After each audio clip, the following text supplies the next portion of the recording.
Okay, I have a question here, folks. A very simple question.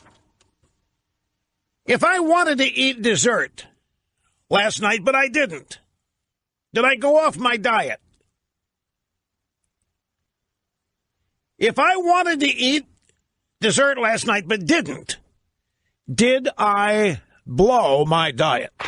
Live from the Southern Command in sunny South Florida, it's Open Line Friday! If I wanted to fire Snerdley, but I didn't, can I be investigated for obstructing justice? If I wanted to fire Snerdley, but didn't, can he collect unemployment?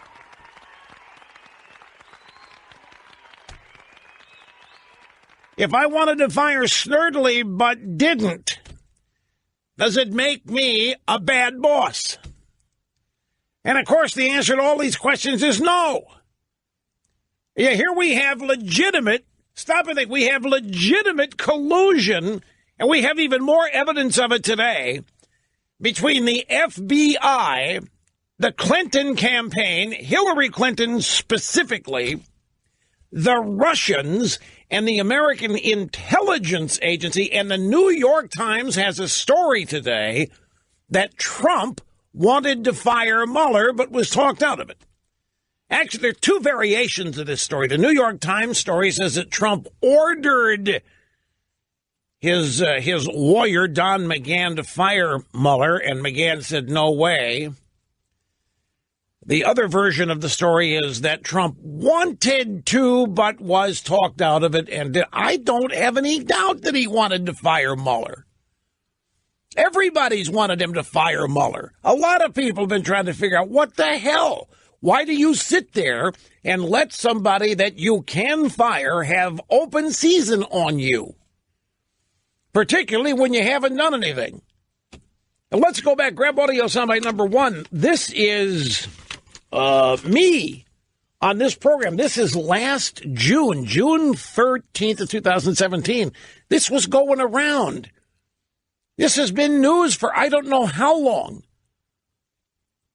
There was speculation going on back last June. We're coming up, 8 months ago, 7 months ago, that Trump wanted to fire Mueller, was thinking about fire Mueller, and this is what I, El Rushbo, had to say about it. So, firing Mueller, likelihood, zilch, zero, nada. Would it bother me? No. Trump was sent there to drain the swamp. He was sent there to clean the place out. He was sent there to turn things upside down.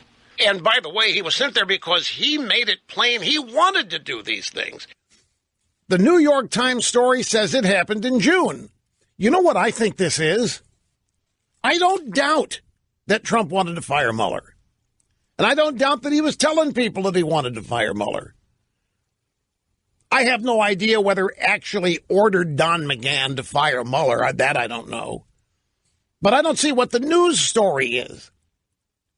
That's what I don't. I mean, the story is Trump didn't. At the end of everything, Trump did not fire Mueller. No, what are we going to do? We're going to invoke the 25th Amendment on a guy because of what he wanted to do? Are we going to take what he wanted to do and say it's a sign of instability and being able to discharge the duties of the gig? And meanwhile, as I say, over here, we've got daily more and more evidence produced of genuine collusion, which Mueller seems to have abandoned on the Trump side. We have genuine collusion between Hillary and the Democrats and the FBI. I mean, the continuing release of texts between Strzok and Lisa Page. The latest is that they were planning on going easy on Hillary during the email investigation. They were going to go easy on Hillary because they thought she was going to be elected president, and they didn't want her knowing that they and others at the FBI may have been targeting her for investigations and worse. So they were scared to death. They were thinking, yeah, we better go. We got to ride herd on this one. And they called their boss, some guy named Bill, and let him in on their thinking. And then their boss of the FBI, according to Strzok, agreed with him. The fix was in on Hillary anyway. We've learned that from these texts that have been released. We've learned the fix was in, that they were never going to indict Hillary because they were protecting Obama. Any pursuit of Hillary would naturally require Obama to be forced to answer questions because the two of them were exchanging emails via her unclassified server, and he knew it. He lied. He said he didn't know anything about this till he saw it in the news.